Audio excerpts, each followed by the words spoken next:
Hi friends, what's up? Welcome back to my channel. I am so excited you are here. Hi if you're new here, hi if you're not.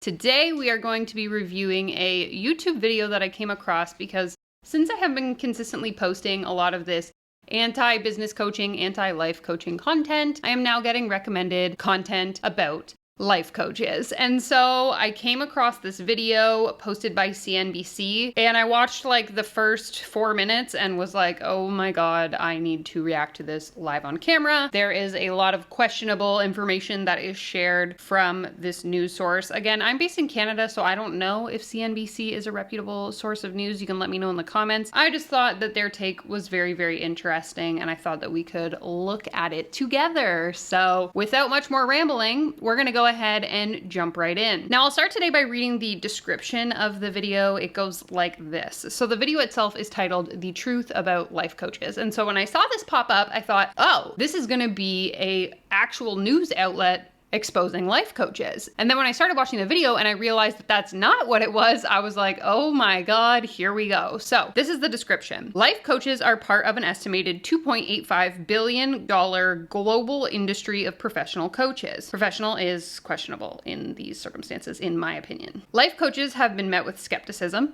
as they should be, given it's a profession that does not require licensing or formal training, yet resembles therapy. Hello, red flag number one. With a greater interest in wellness and attempts to overcome the stigma of therapy, the appeal of becoming a life coach or seeking the assistance of a coach grows year over year. When you search life coach, Google tries to explain what a life coach is. Scandals haven't helped the profession's reputation, but despite this, the coaching industry is thriving. According to International Coaching Federation, ICF, I've talked about this in other videos, it is a $2.85 billion global industry with 71,000 professional coaches worldwide and 23,000 based in North America. So again, when I've talked about this in other videos, I'm going to assume that these stats are based on life coaches who are registered with the ICF, and the ICF is an organization that sort of tries to be the regulatory body of life coaches in the world, but in my opinion, it does, first of all, not a very good job. And second of all, even if you're not registered as an ICF accredited life coach, it doesn't really matter. You're still allowed to practice as a life coach. Whereas in a legitimate profession like therapy, for example, I cannot call myself a therapist unless I am a licensed professional therapist or social worker. So there is no kind of like workaround that just because I didn't register with a particular college, I can still call myself a therapist. Like that's not how it works. Whereas with life coaching, that's exactly how it works. The profession is growing. Between 2015 and 2019, the number of coaches worldwide increased by 33% globally and 33% in North America based on ICF's 2020 Global Coaching Study final report. Just briefly stated, coaching is about moving forward, deepening the learning, and moving forward. Did no one check this for proper grammar? Therapy, also super useful, is about going back and figuring out the why, explains Julie Colbreeze, a master certified coach and board certified coach. Life coaching is an unregulated industry requiring no formal education, training, or licensing. Again, that should be a huge red flag. Why should someone be giving you advice, regardless of whether they're addressing your past or addressing your future? No one should be involved in what decisions you are making for your life unless they are a licensed professional. Again, my opinion, but I feel very strongly about that one. This allows virtually anyone to call themselves a coach. Elise Parker holds no credentials or education in the life coach profession and bases her practice on her life experience.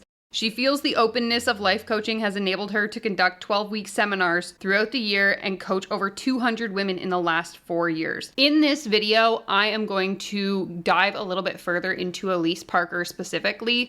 She essentially is an influencer turned life coach. And I think that that transition is very dangerous only because it is that kind of behavior that perpetuates this cycle of coaches who coach coaches to be coaches, because anyone feels as though they are qualified to become a coach just because they experienced something in their life. And she is an example of one of those individuals. The issue I have with her is that she has such a massive platform, which again, therefore serves as this sort of sense of validation for anyone and everyone to feel like they can do the same thing. I do believe that the flexibility and the openness for me to create what I want Again, who spell checked this? I'm assuming she means what I want. Of this, of course, within the realm of life coaching, it has been a huge element of why it works so perfectly for me as a person, Parker told CNBC. Maybe I don't know how to read, but that sentence made no sense to me. Life coaching's increasing popularity may be due to the fact that it's not therapy. Coaches and therapists are often explicit about the differences. I would beg to differ with that. Let me pop some screenshots up on the screen here of many different life coaches who identify as trauma-informed, trauma coaches, etc., really blurring those lines between what is life coaching and what is therapy. Life coach Danielle Copsey explained, "I've had situations with people where we started working together and it became apparent that it was a therapeutic issue. How that becomes apparent is you just literally cannot move forward." Again, great if that's how she's approaching it, but I will say that I know many coaches do not approach it this way, and they will try to essentially provide therapy to people when they are not in the position to be doing so. While it's important to understand the difference when seeking a coach, life coaching may act as a needed step to get someone the mental health treatment they need. In an interview with CNBC psychologist Amanda M. Spray, PhD, she said, "There is still stigma associated with mental health treatment for sure. I think we're making a lot of progress. There have been great public awareness campaigns that have made it more acceptable to speak with mental health professionals." Now, I don't disagree with her statement, but I think that in applying it to life coaching, it becomes a very dangerous space. People who need mental health treatment should be seeking out proper mental health treatment, not relying on a life coach to help them through whatever their issue is. And I will say, as someone who has been to therapy, I can guarantee that a life coach would never have had the tools to be able to properly work through my past experiences and traumas with me. And while I don't disagree that there certainly is a lot of stigma that exists around mental health, I really don't think that promoting life coaching as an alternative to therapy, which is what it seems like they're saying to me, is a valid thing to be portraying on such a massive platform. Like, this video has over 100,000 views, and so I think it's really dangerous if we're suggesting that you should supplement your mental health care with life coaching. But all that to say, that was a really long intro. Let's go ahead and actually watch this video. Prior to becoming a life coach, my perception of coaching was, okay, so it's a bunch of like woo-woo white women in Brooklyn who all shop at like Whole Foods. It's not as supportive as therapy. It's maybe not really that helpful. Well, I mean, the terms life coach is bad branding. Like, I think it's branding that could be reconsidered. You may have heard about life coaches through a friend, the film Shallow Hal, or Tony Robbins, who brought coaching into the mainstream. Just briefly stated, coaching is about moving forward, deepening the learning and moving forward. Therapy, also super useful, is about going back and figuring out the why. When you search life coach, Google tries to explain what a life coach is. A lot of people on Twitter seem to think it's a scam. Scandals haven't helped the reputation either. But despite this, the coaching industry is thriving. It's a $2.85 billion global industry with 71,000 professional coaches worldwide and 23,000 based in North America. And the profession is growing. Between 2015 and 2019, the number of coaches worldwide increased by 33% globally and in North America. Now that I have the experience of working with a coach, it's a modality that I wish I had started sooner. Coaching is an unregulated industry with no formal training or license required. This allows virtually anyone to call themselves a coach. There's a lot of people doing life coaching, and it's kind of like buyer beware, because there's a wide range of people charge everything from $5 to thousands of dollars and have various experience to no experience. I've never met a person who has a life that's so balanced, so finely tuned, so in order that they can presuppose a knowledge of how to help a person whose life is in disarray. I think that there's a big misconception of like life coaches shouldn't exist. Like, if it's not regulated, that should not be a thing. Well, Elise, oh my God, that sun. Okay, where was I? I would have to agree. I've shared this so many times on this channel if you don't know this by now, but I personally am someone who used to identify myself as a life coach, as a mindset coach, and I personally believe that this should not be a thing. People should go to therapy if you need someone to help you set goals and figure out what the next steps in your life are. Hiring someone who maybe took an online course, or even worse, didn't do anything and just decided to call themselves a life coach because they seem to figure out their own stuff, should not make them a legitimate source of direction for somebody else. Like, I just don't understand how people can feel validated in their choice to be dishing out advice when they themselves have no sort of systematic background in how to do so. And it's important to understand that coaching is not therapy, but the lines can get blurred. Different forms of psychotherapy can focus on different aspects of what someone's struggling with. To say that psychotherapy focuses on the past, I think that's a misconception of psychotherapy. A skeptic myself and wanting to better understand the life coach industry, I spoke with a number of life coaches and people who have worked with life coaches, and I took a couple of sessions. Alrighty then, so it's your session. What do you want to talk about? Figuring out the next step in my life and how to manage now that I have a daughter.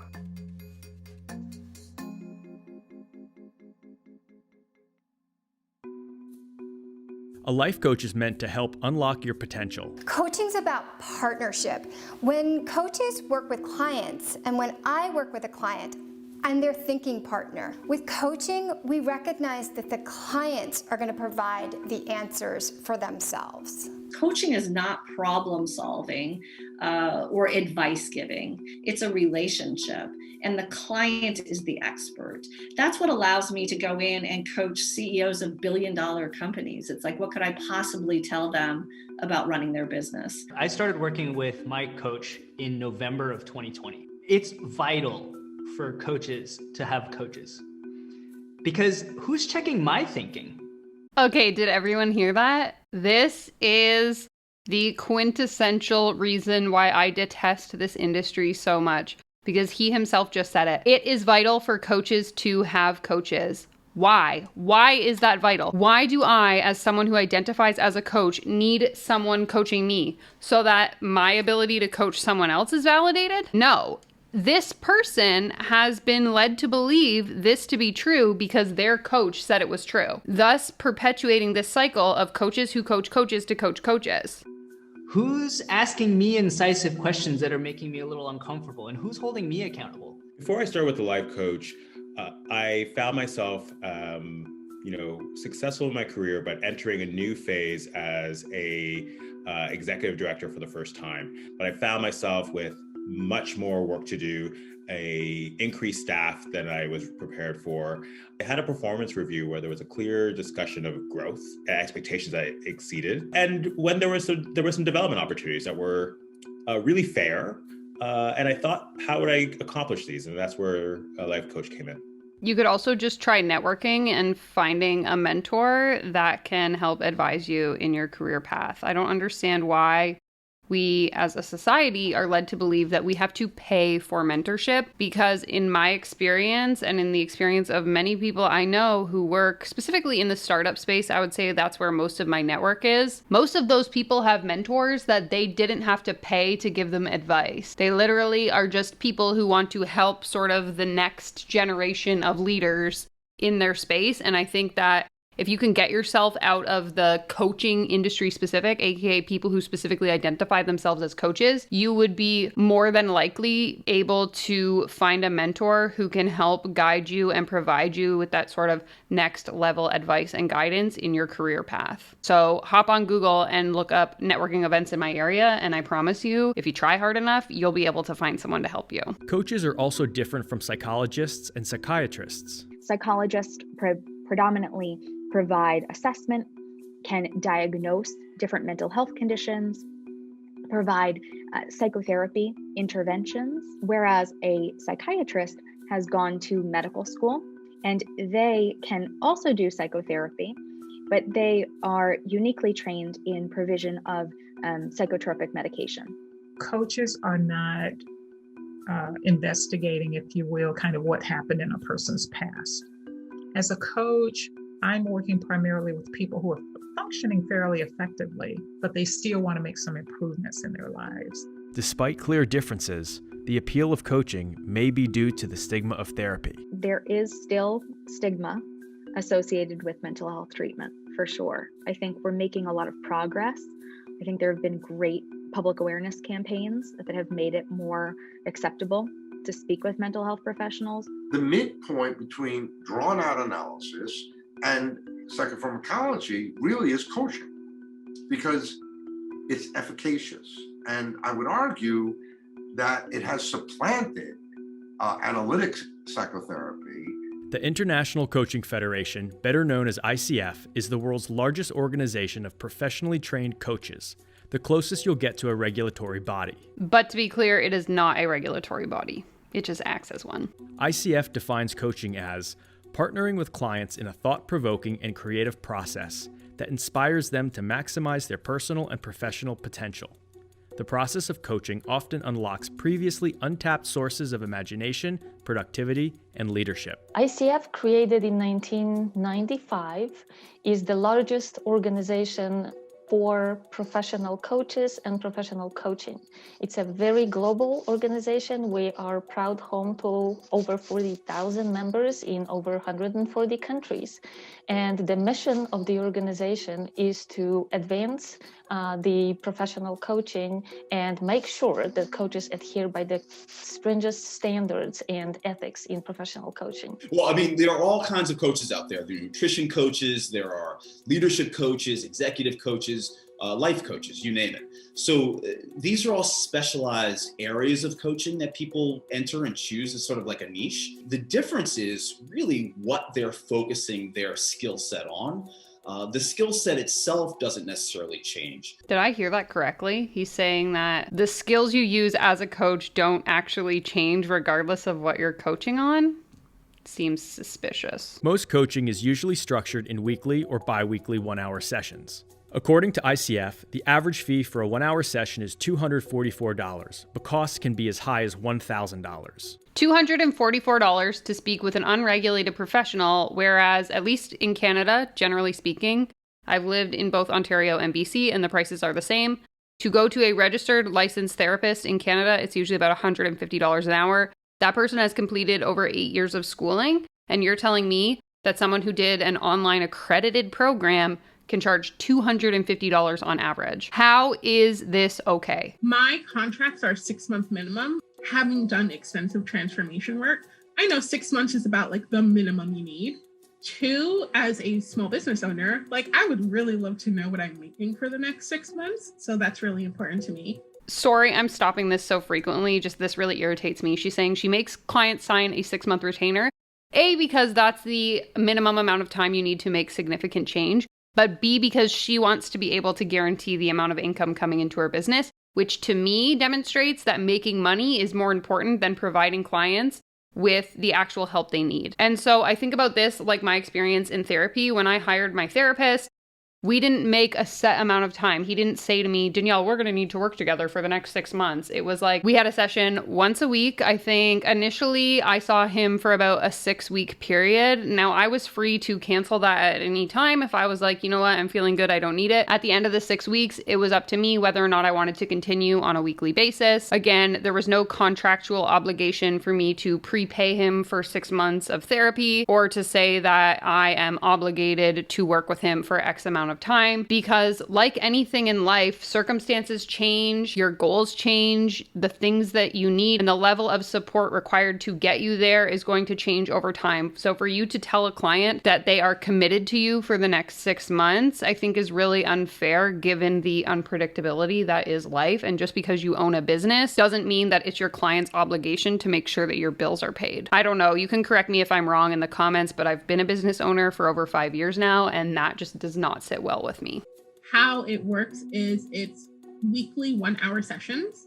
I charge currently $550 a month. I'm very transparent with my rates. I charge $250 per session.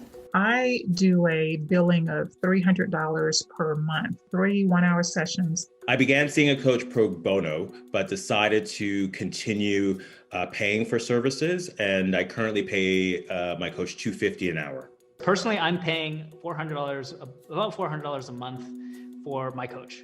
And that breaks down to 2 30-minute sessions. Again, I've already shared my thoughts on this, but it just seems so absurd to me. And I think that the reason why the prices are so inflated is because of the narrative that the coaching industry perpetuates. People are always spewing this stuff of like, you have to charge your worth and you have to make sure that you are valued as an individual, et cetera, et cetera. And it's not necessarily based on experience and credentials, so much as ego saying that my time is worth $250 an hour. Search Life Coach in YouTube, and many of the resulting videos explain how to quickly become a coach and earn a lot of money. Because coaching is unregulated, it doesn't require education, training, or a license. Again, proving my point that people are motivated by making money and not motivated by actually helping people. Unlike psychiatrists and psychologists. From the time you enter undergraduate education through becoming a licensed clinical psychologist would take a minimum of 10 years. You cannot call yourself a psychologist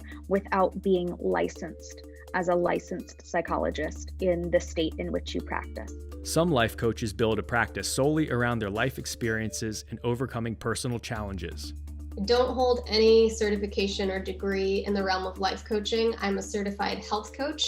And then the remainder is life experience from this lifetime, past lifetimes, wisdom from, my own trials and errors. What I've noticed is that my life experience, and even more than my life experience, but the way that I walk the talk and the way that I embody the things that I share has just been absolutely all that people need in order to be like, that's who I want to support me. That's who I want to be my guide, because I see that they're walking the talk. Okay, now seems like an appropriate time to pause and do a little bit of a brief background story on Elise Parker. Okay, so Elise Parker was a vegan YouTuber who started her channel, according to YouTube, back in about 2014. And she was basically just posting a lot of new age, sort of minimalist, I guess you could call it like hippie lifestyle content. So she shared a lot of videos like why I stopped shaving, what I eat in a day on a raw diet, living in a van type videos, and so on. From what I can remember of this time period, I think she really grew to popularity specifically in the sort of vegan, holistic lifestyle community. Until one day in 2019, she posted a video that explained why she was no longer vegan. And she later even went so far as to try things like the carnivore diet for 30 days. Honestly, that whole transition could be a completely different topic for another day. We're here to talk about her experience as a life coach. So she indicated in the interview that we just watched that she has no credentials and no background as a life coach, and that she coaches entirely based on her own life experiences. So in 2019, she officially decided to bid adieu to her former sort of online persona, Raw Alignment, and to transition full-time into her personal brand. Hello, greetings family. I am so excited for this video. As you can tell, I set up a whole shebang because it is time for the official Elise Parker rebrand. And in this entire announcement video, which I will link in the description, she basically just explains a lot of the same regurgitated fluff we see all over the online coaching space. Things about following your truth. Now, my new videos are me like totally breaking free of that, getting back to the roots, but also having this newfound confidence and being unshakable in who I am. Living the life that you are destined to live. So this shift into duality is about still maintaining this beautiful focus and attention on the dream life that we strive for and that we are actively working towards, but to also be present in the here and now. And living in alignment with the things that you desire. We are here to embrace updated information and to upgrade and enhance our lives accordingly to this new information and to all the new things that we learn. Not putting yourself in a box. We are not a group of individuals who shun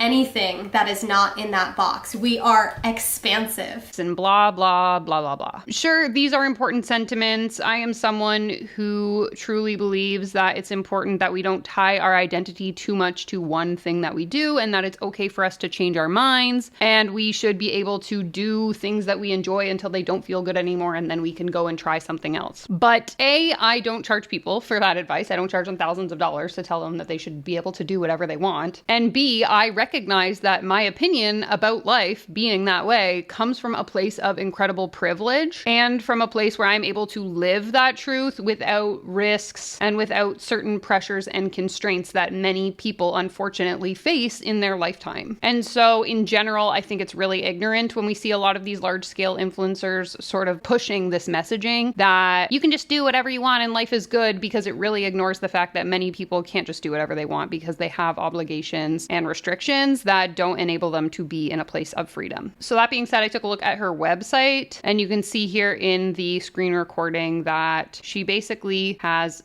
very similar what we see in a lot of the coaching space, you know, talking about her life leading towards a brighter future, how she came from a dark place and is now in a better place, and she's created this global community for people, envisioning a world where we all have the tools and support we need to transcend past conditioning, reconnect to our true essence, and consciously create a new paradigm on this earth. Again, a lot of word salad, basically trying to appeal to that like woo-woo generation that believes in this stuff. So you can see here that she has the opportunity to work one-on-one. She has group programs and different communities that you can join. And I just want to reiterate the point that she is doing this all without any kind of credentials or qualifications. She's just doing it based on her own experience. She also has a podcast, it looks like, and different free guides and stuff that you can sign up for. So again, I thought it was important to kind of do an aside and just talk about her specifically, not because I don't like her as an individual, but more so just to demonstrate what we see in the online space time and time again, specifically with larger scale influencers, where they build a community in one specific area or niche and then decide they don't want to do that anymore and all of a sudden become a life or business coach. I actually did a live video about the fitness influencer to life coach pipeline. So if you missed that video, I will link it in the description. But essentially, it is my opinion that we're seeing this time and time again, the transition of influencer to life coach. And I thought that she just kind of was a key example. And because she was featured in this CNBC video, unfortunately, I had to pick her as my target. So again, just keep in mind that it's not about her specifically, so much as it is about this phenomenon in general that we see time and time again. Other coaches enroll in training programs and accumulate hours to gain credentials. ICF offers the most widely recognized credential. I've got a second master's and I've got my doctorate in education from Harvard University. And I'm also professional certified coach through an ICF credentialed program. I've been coaching full-time now for 15 years, nearly 15 years. I went from an associate certified coach to a professional certified coach to a master certified coach. And the master certified coach is the highest level of certification. Currently, there are about 33,000 coaches holding an ICF credential. And then I also got a board certified coach, which is a BCC, which is a new certification. Nearly 2,400 people around the globe hold this credential, offered by the not-for-profit organization Center for Credentialing and Education. I have everything I need for ICF certification at the ACC level. I have just not submitted the application. Could you believe that? I should probably talk to my coach about that. But she still operates a coaching business, even though she hasn't gone ahead and actually got herself certified. So just keep that in mind. Training and credentials, or lack thereof, does not seem to be a major barrier for coaches. When I first started the program, I was very much, yes, certification is going to prove my worth as a coach. 18 months in, I'm like, certification is just a nice thing to put on a wall. And I have been fortunate that I've not needed certification for anything. And when I choose to submit the paperwork, it'll be because I kind of want to see it on my wall versus thinking I need it. Again, just proving the point that literally anyone can do this job and that there's no sort of background experience or requirement in terms of like barriers to entry into the space. And I think that this is what makes it so dangerous and so easy for con artists and scammers to get involved in this industry, is that there's really nothing stopping them from doing so. So many of my clients, one of the reasons they say that they came to me is because of the credentials and the degrees from Harvard. My clients have said that they feel that there's a level of trust and safety that's been developed by knowing that I am someone who is highly educated and highly trained in this profession. I think the people that are coaching without training don't understand that coaching is actually a specific set of skills. Accomplishment Coaching is an ICF accredited program. Enrolling in an ICF accredited program ensures one meets the requirements for ICF credential. Basically, it's a 12-month program, 8 hours a day, 1 weekend a month. And each of those weekends is built around a specific topic or module. So some of those include conversations about integrity, about money, about relationship, about business and organizational coaching. You're also given a coach, and that coach is trained by us. The coach is actually going to be coaching you every single week for the entire year. I'm sorry, I don't know if anyone else finds this funny, but like the coach is going to be coaching you on how to coach other people to coach other people. That's like how I listen to this. I came away with lots of tools and things to build my business, but that was also the objective from day one. They were like, and now go be coaches and go mess up and tell people you're training and this is how it's going to work. And then come back, have all your breakdowns, and then go back stronger as coaches. How much does this program cost? $18,000. $18,000. And that's probably outside of like additional coaches that this person, I'm assuming, has, because she did previously say, that's something I should probably talk to my coach about. My assumption is she paid $18,000 to get this certification, bogus certification in my opinion, and then is likely paying another individual who identifies as a coach thousands of dollars to continue to coach her through her business. It's just so sad to see how much money these people spend. For Elise Parker, her business is founded on her experience, not her training. I can't remember a time that someone was wanting to work with me and asked if I had certain certifications or schooling and then decided not to because I didn't. After gaining nearly 1 million social media followers documenting her life on YouTube, she noticed many of her followers wanted to model their lives off hers. The birth of this group coaching program came from me sharing my journey authentically for years and receiving so many questions and comments on like, I wish I could have what you have. I wish I could be living my dream life. I wish I could have the courage and the bravery to really go after my dreams. And again, back when I used to think that I was a life coach and I was a mindset coach, that's exactly what I did. I was 26 years old. I didn't have a lot of difficulties and challenges that I was facing in that time. But for some reason, I thought I was qualified to give other people advice. And I think honestly, that just comes from a place of naivety and lack of understanding of how the real world works.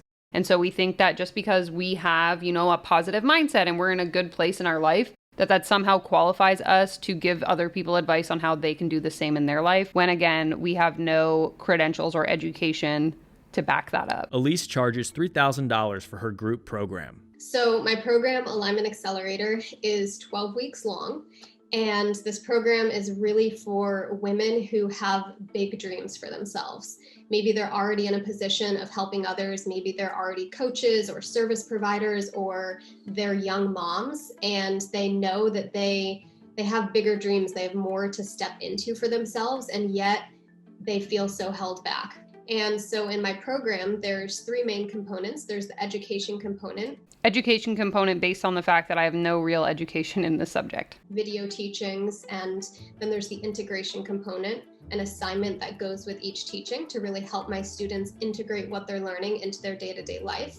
And then there's the support component. So we have weekly coaching calls, they have their own accountability coach, and it's a group format. So all of the women are learning from each other in an intimate group of about 10 students, and they get to build friendships with like-minded humans and go through this whole evolution and transformation together. In the past 4 years or so, I've coached over 200 women in improving their lives. Someone do the quick math on that for me. 3,000 times 200. That's $600,000. Y'all, I need to start a new coaching business. Many coaches offer a complimentary intro session to see if you both align as coach and client.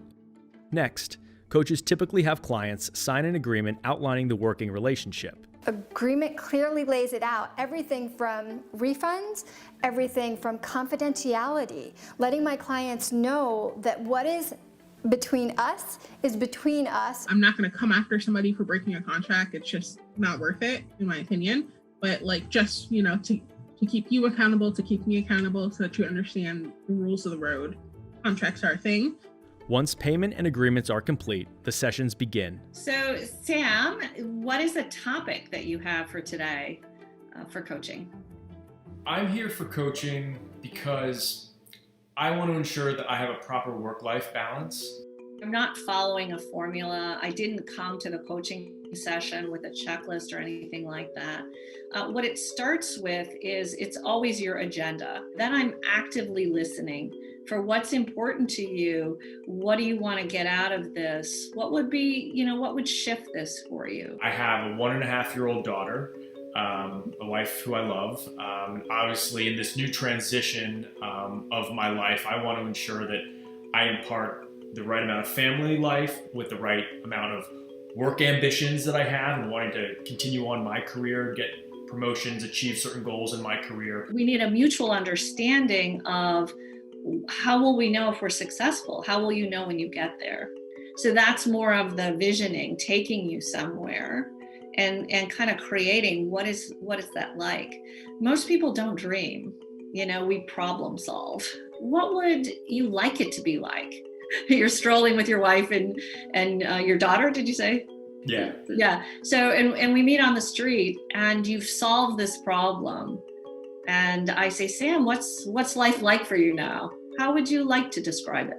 I've incorporated a little more of what life used to be like, incorporating that a touch more than where it is now. I remember the very first session I had with my own coach, he pinned me against the wall with an observation that was very uncomfortable for me.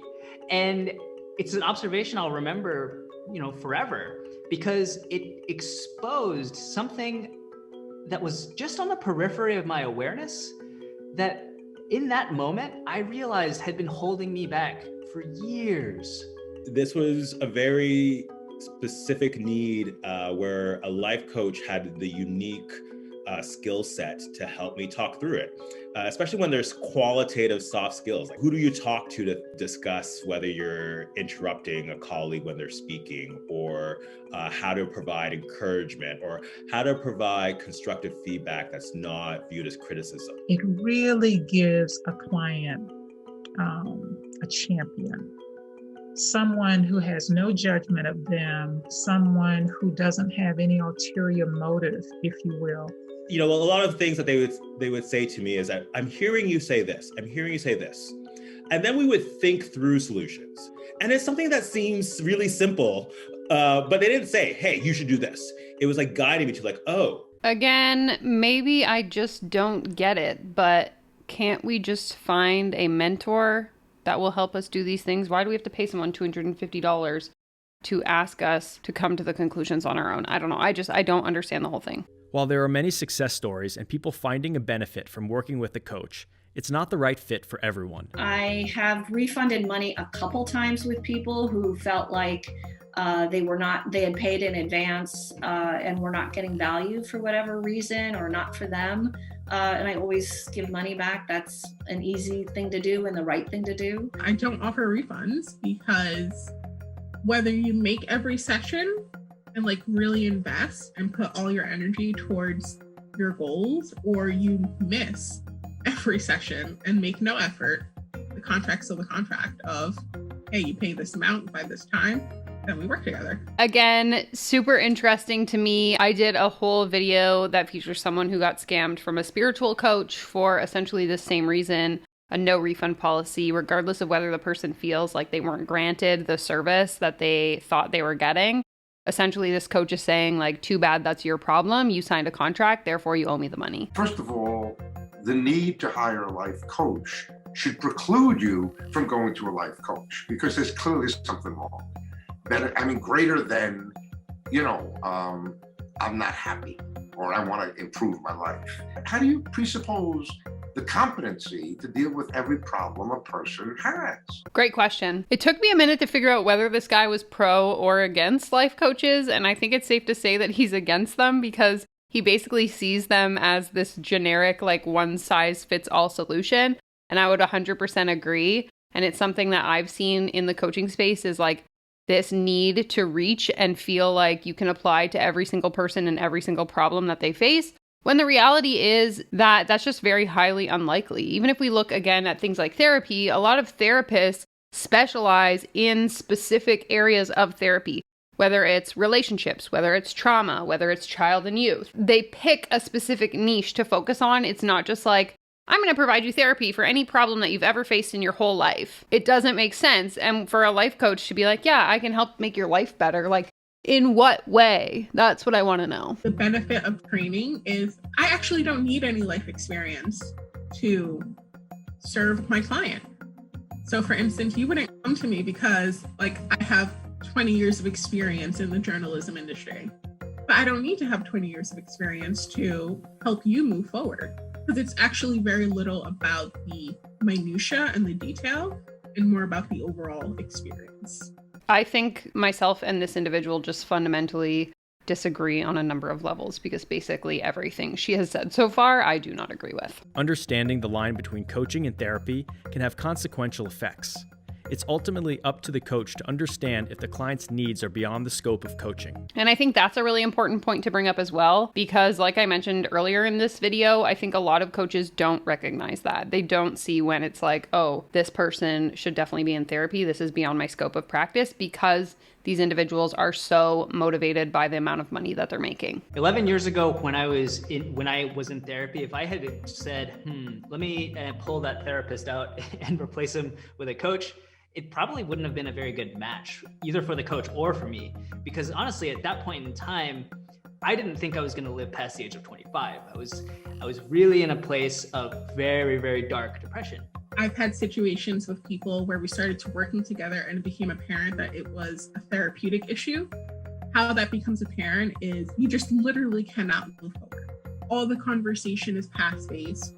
All the conversation, it comes from a perspective of all of this stuff is happening to me. And part of that is also getting trained to understand what the difference is. I've had clients who've come to me and have disclosed that they are in therapy. I think they work great in tandem as long as your client is clear what the difference is. There's also the concern that life coaching misdiagnoses a problem, and there's no substitute for therapy. Most people who are intelligent, okay, who don't self-actualize, fail to do so because of psychological problems. If you're driven, if you're motivated, and you're not tripping over your own feet, you succeed. I mean, if you don't, if you're intelligent, but somehow when you get out in the world, you're constantly stumbling, that isn't because there are rocks there. That's because you're not lifting your feet. If a person is resistive to change and you don't understand what to do about that, they cannot be helped unless you have ways of undoing the resistance, which doesn't come from 8 weekends or 12 whatever weekend seminars. I'm sorry. I absolutely love this guy. Huge fan. Oh my God. Everything he says is just absolute gold. Coaches I spoke with seem to agree that more can be done to regulate the industry. However, the way it's currently structured affords people multiple pathways to a profession. I do believe that the flexibility and the openness for me to create what I want of this, of course, within the realm of life coaching, it has been a huge element of why this works so perfectly for me as a person.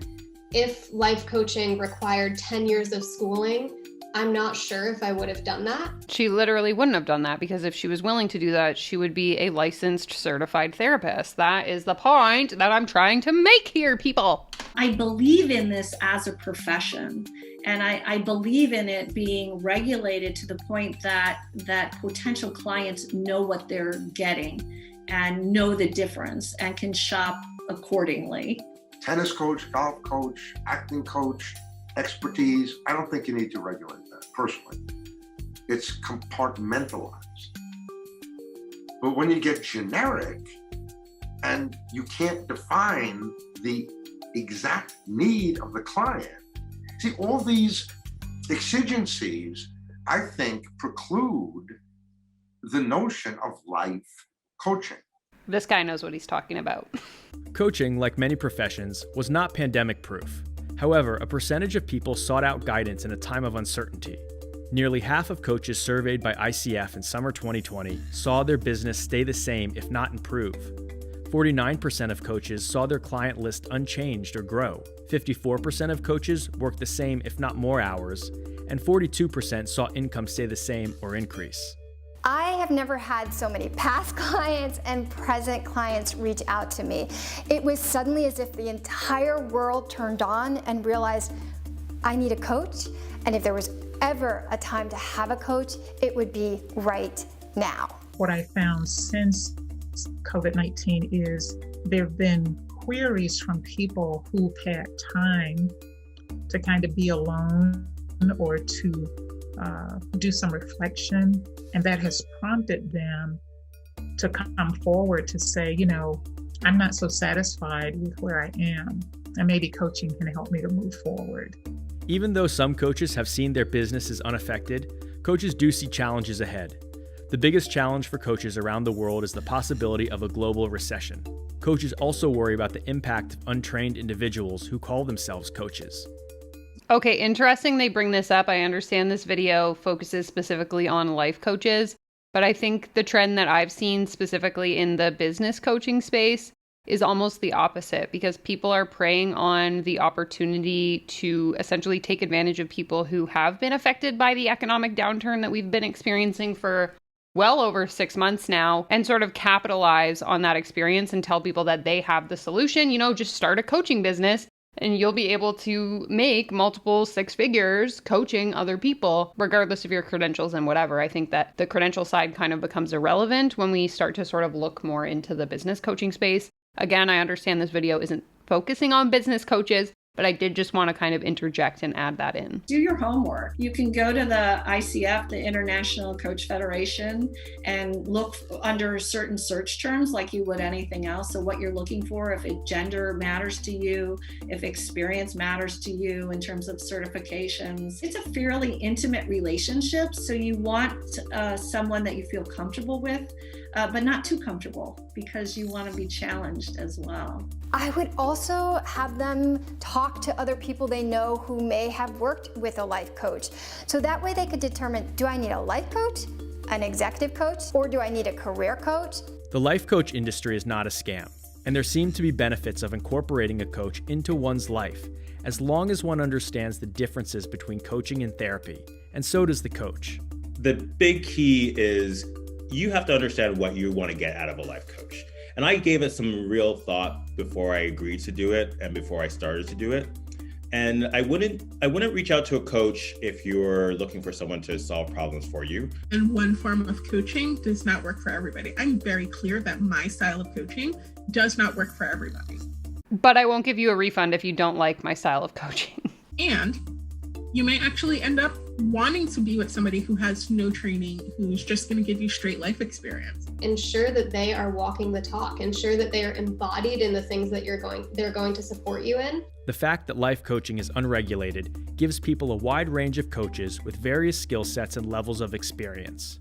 And while there's still a stigma and barriers around therapy, coaching may be the alternative some people need. Again, I said this in the intro, but I think it's super dangerous that a news platform is suggesting that if you feel stigma around therapy, you should just hire a life coach, because essentially that's what they're implying here. And I think that is so dangerous. Clinical psychiatry is really hampered, but in my opinion, it shouldn't be. I mean, you get people stuck, and I think they're much better helped by a brief course of therapy than exhortations to, like Dr. Phil, get real. Exactly, 100%. Not to mention that therapy is usually covered if you have some sort of additional health insurance versus this $250 an hour life coaching that, like, where's that going to get you? There are still barriers to obtaining mental health treatment.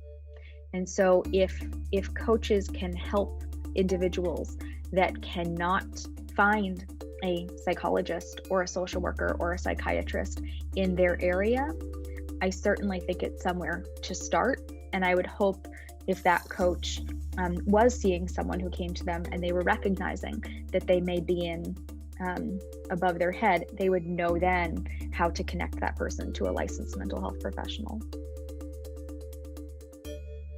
But again, to hope that a life coach who is typically motivated by making money is going to make the decision based in the best interest of the client in an industry that's not regulated, aka this life coach has no obligation or duty to report people or direct people rather to the correct form of help, why would they? Like, if I'm not at risk of losing my life coaching certification by coaching someone who I am underqualified to be helping, other than a moral obligation, which I think is often very blurry in this industry, what would be the reason that I would refer that person out to an individual and lose out on the $250 an hour that they're paying me? Now, I understand my review is very biased as I am really in the negative side of what I believe about life coaching, but I hope you enjoyed this video. If you did, be sure to give it a thumbs up. Leave your thoughts in the comments down below. Subscribe to my channel if you're not already, and I will see you in my next video.